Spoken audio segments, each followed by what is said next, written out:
Oh, I'm really excited about this tune today. I got a text from Steve. He's going to be coming in pretty soon. What does he say? He's having car trouble. I'm disappointed. He's not going to be able to make it in. I wanted to record this song today. Well, what can you do? He lives really far. Let me send him a message back. No, I'm disappointed. I don't know what to do. What? Wait a minute. I got another text from Steve. Maybe he's okay. Hold on. Wait a minute. What do you mean the water is good? And we're gonna get a great look at this fantastic tune, Autumn Leaves. Make sure to check out how you can get more videos like this one. Just navigate to Bruce Grigori Video on Demand. When you get to the site, you can browse videos in a wide variety of categories. Each video covers a different topic and has bonus content and supporting documentation. There's even a free trial option.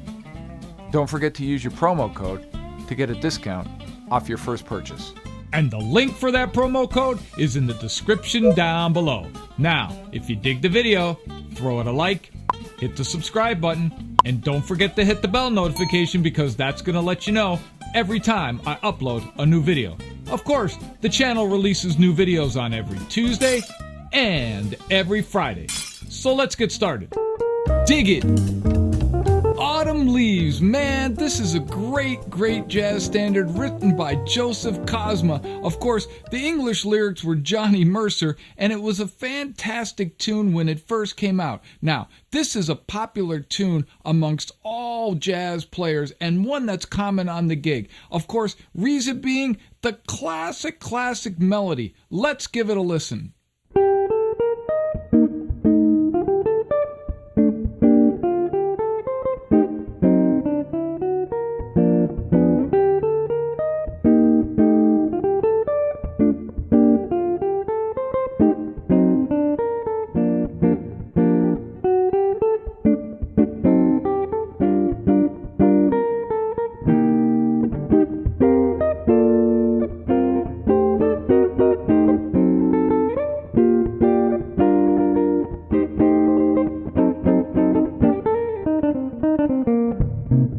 Now, what I love about this particular tune, it's one we're digging in deep because it really has kind of an A and a B section that really is just the relative major and the relative or associated minor. And the thing that's really great about it is it kind of weaves in and out of those, so harmonically it gives us a lot of room to really play on. But let's go over the melody slowly. Now, what I'm doing with this particular tune is we're really kind of taking a solo guitar approach with it. Now, I also have a band track for download for this particular song, and there's a link for that in the description. And I also have a solo that you'll hear at the end of the song where I play it up the tempo. But really, I want to kind of get deep into solo playing with this song. The neat thing about this particular song, it starts on a 2-5 right to 1. So the melody kind of follows that like this. And I'm basically kind of thinking of the Miles Davis approach to this. Miles had a really unique way where it was a call and answer, so it kind of works like this, and that's how I set up the chord melody.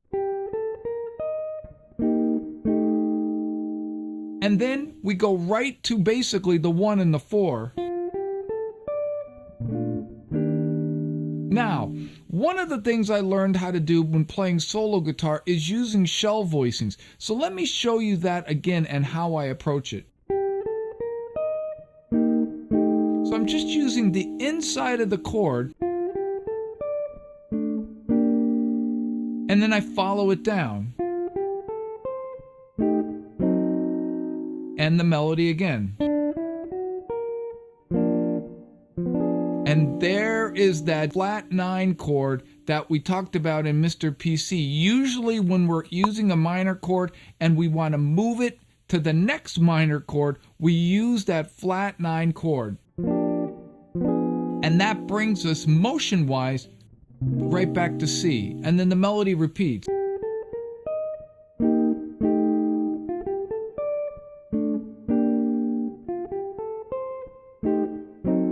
and it's a little bit of a different twist. And now it basically has the minor 2/5.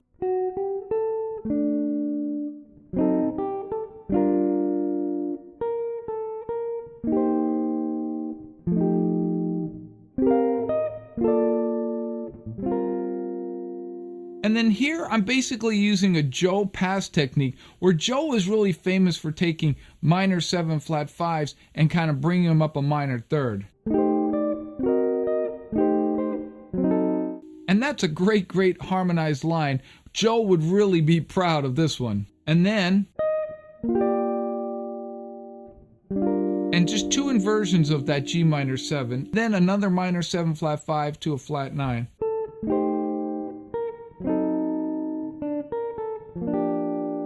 So all together, that chord melody sounds like this.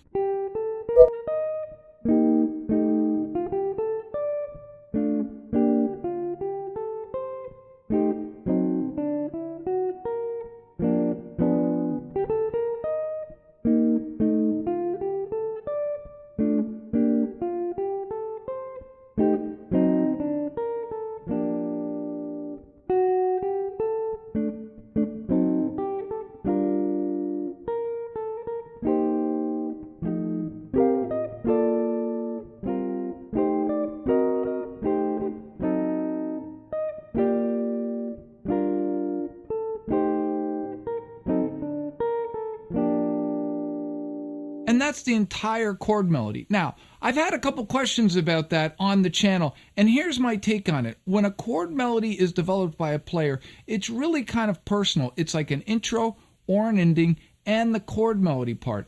And it doesn't really have to be followed exactly. But if you dig this kind of playing, make sure to check out my lesson on Have You Met Miss Jones and any of the other lessons that follow chord melodies. They're also, all of those chord melody documents are for download on brucegregory.com, and you can check those out and take a look at them.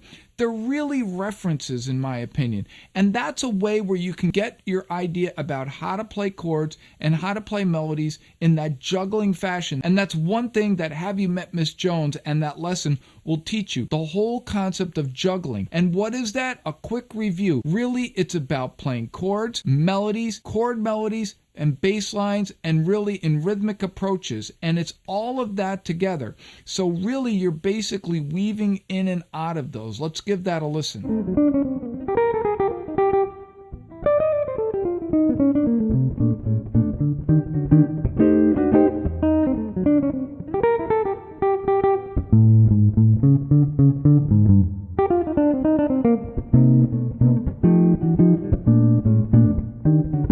And really, that is the way to kind of get your arms around this style of playing. Now, really, what are we doing here as far as solos when we really think about it? We're basically in the key of G minor or B flat major, and that is really where I'm kind of staying. As the chords progress through the cycle, I'm basically accenting different notes within those chords. Here's a really great solo bonus tip for you on this tune, because it really kind of stays in one key, and you can kind of think of it as one scale, a B flat major scale or a G minor or G harmonic minor when you get to that portion of the song to accent those notes. But if you stay in one position while you solo over those changes, then you can start to get yourself to really accent the different notes and the colors of those particular changes. Check that out.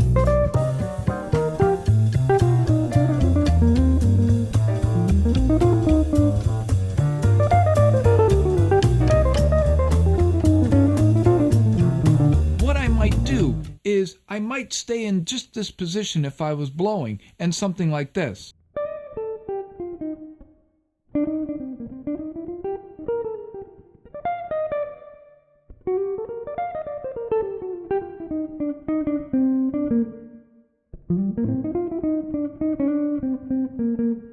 Okay, now you might see my fingers deviate from that a little bit, and that's because I'm really using my ear when I'm playing, and my hands are going to the particular note. One thing I learned from Jim Hall when you're playing and you're blowing over a tune like this, your fingers are going to follow your ears, not the other way around. So you want your fingers to go where your ears are taking you. And sometimes you might be here and your fingers are taking you to that C note up there, and that's where you're going to go. And there might be a complicating part of that because you could get stuck in the middle of a solo, but that's how you learn how to navigate around the particular tune.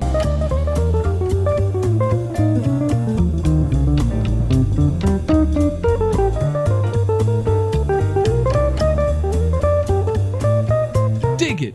Autumn Leaves. Man, this is one fantastic called tune on the gig every day, every way. It's a fantastic tune because really it offers us so much when it comes to playing and so much depth that we really can't resist it. The other thing about it is it's called so much that it's really one you need to have in your book of tricks when it comes to playing on gigs, especially with other players, horn players, and of course, don't forget vocalists love this tune. Now, if you dig this video, make sure to check out my video on Have You Met Miss Jones and all the other videos on the vhx.tv site.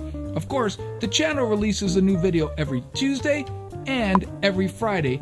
And don't forget to check out the new series, Jazz Standards You Need to Know, and I will see you next time. Peace.